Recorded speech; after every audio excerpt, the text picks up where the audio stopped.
Samedi 28 novembre. Lecture de l'Apocalypse de Saint Jean. Moi, Jean, l'ange me montra l'eau de la vie, un fleuve resplendissant comme du cristal, qui jaillit du trône de Dieu et de l'agneau. Au milieu de la place de la ville, entre les deux bras du fleuve, il y a un arbre de vie qui donne des fruits 12 fois. Chaque mois, il produit son fruit, et les feuilles de cet arbre sont un remède pour les nations. Toute malédiction aura disparu. Le trône de Dieu et de l'agneau sera dans la ville, et les serviteurs de Dieu lui rendront un culte. Ils verront sa face, et son nom sera sur leur front. La nuit aura disparu. Ils n'auront plus besoin de la lumière d'une lampe, ni de la lumière du soleil, parce que le Seigneur Dieu les illuminera. Ils régneront pour les siècles des siècles. Puis l'ange me dit : Ces paroles sont dignes de foi et vraies. Le Seigneur, le Dieu qui inspire les prophètes, a envoyé son ange pour montrer à ses serviteurs ce qui doit bientôt advenir. Voici que je viens sans tarder. Heureux celui qui garde les paroles de ce livre de prophétie. Parole du Seigneur. Nous rendons grâce à Dieu. Alors voilà, nous arrivons au terme de notre parcours et les derniers versets qui nous sont proposés ne sont pas immédiatement les derniers versets de l'Apocalypse, mais ils nous montrent la joie qui nous est promise. Nous avons tout d'abord cette description de la cité sainte qui se termine. Alors je vous renvoie à la vidéo sur l'épouse de l'agneau, puisqu'ici nous avons la fin des 18 versets qui la décrivent, avec deux choses que je voudrais souligner, le fleuve et l'arbre. Alors le fleuve nous est présenté un petit peu comme la fontaine au milieu du village. Voilà, au milieu d'une ville, il y a ce fleuve qui désaltère, qui fait que l'air est frais, qu'il fait bon s'y reposer. Et c'est une eau plus que potable, c'est l'eau de jouvence, si nous voulons, de vie éternelle, celle que la Samaritaine avait demandé au Seigneur. Voilà, une belle image de la vie qui coule, qui fait du bien. Cet arbre, c'est aussi justement l'arbre de vie. Et souvenez-vous, cet arbre de vie, il était déjà dans le jardin de la Genèse. Eh bien, le voici maintenant dans cette ville sainte. L'arbre de vie, et l'homme a été écarté de son fruit, tout simplement parce qu'il n'était pas vivable pour l'homme de rester dans cette condition de pécheur qui est la sienne. Et ce serait un enfer de vivre toujours dans cette vie si blessée et si compliquée parfois. Donc c'était une bonne chose d'être écarté de l'arbre de vie. Mais à présent que la création a été restaurée, que le combat de la liberté de l'homme a été mené, eh bien oui, il peut s'approcher, le Seigneur l'a guéri, le Seigneur le conduit vers cet arbre où il peut consommer la vie pour toujours. Voilà pour ces deux éléments de la ville. Concernant les versets suivants, je retiens surtout la place de la lumière. Chaque dimanche soir, pour la prière des complis, nous avons ces quelques versets.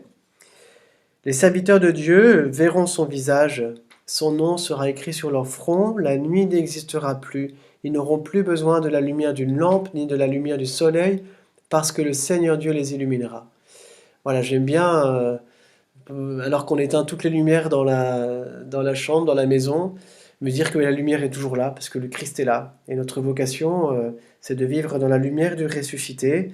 Et quand toutes les lumières autour de nous s'éteignent, qu'on n'y voit plus rien, eh bien, contemplons toujours le Christ ressuscité.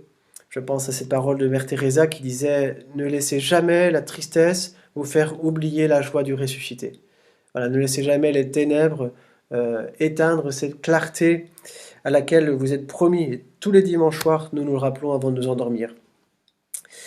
La lumière, et puis aussi la contemplation de Dieu. Enfin, nous verrons son visage. Ce Dieu que nous avons cherché toute notre vie, eh bien, nous le verrons. Et ce sera notre joie, notre béatitude, parce que le voir, c'est pas seulement pour les yeux.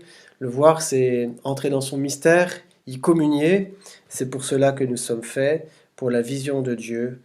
Saint Irénée disait, la gloire de l'homme, de Dieu, c'est l'homme vivant, et la vie de l'homme, c'est la vision de Dieu. Amen.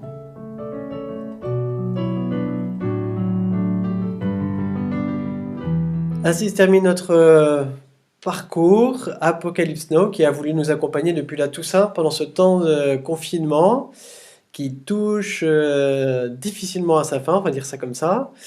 Voilà, c'était le temps de la fin d'année liturgique.